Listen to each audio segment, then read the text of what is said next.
Hi everyone, I just wanted to do a quick tour of a neighbor of mine's yard. She has so many native plants, so many great things here. We've got some yarrow, some evening primrose. Both of those are native to the Intermountain West.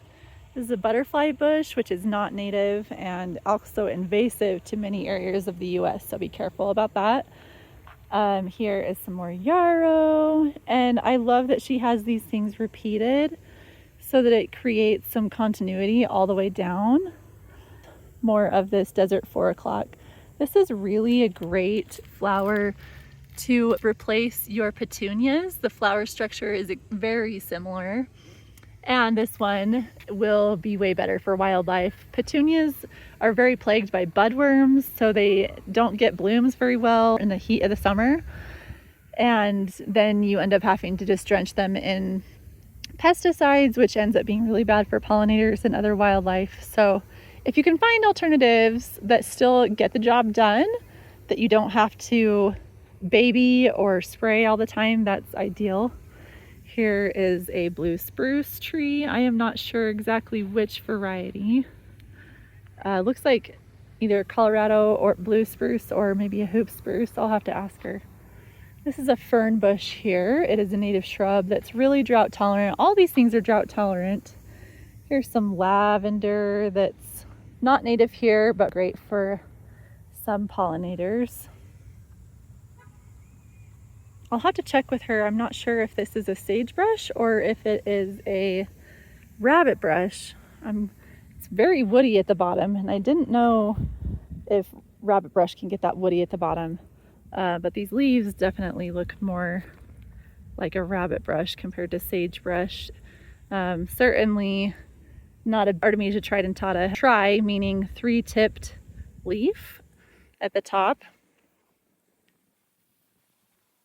Here's another fern bush. So when you're designing something, just keep that in mind, that you have, your shrubs provide some height, and then to keep repeating things. This looks like some Russian sage, which again is very drought tolerant, but not a non-native.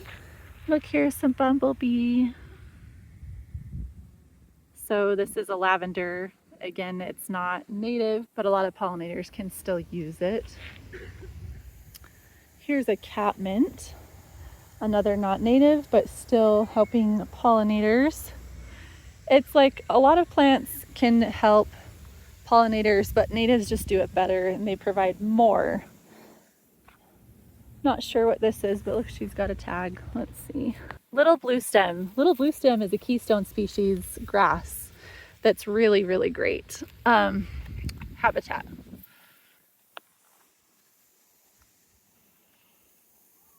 More lavender and desert 4 o'clock. And then again, just those things repeated down here. Here's a really great specimen of this fern bush. So I think of this kind of like the West's hydrangea. It gets these blooms on it that are really pretty, and it's just covered in pollinators right now.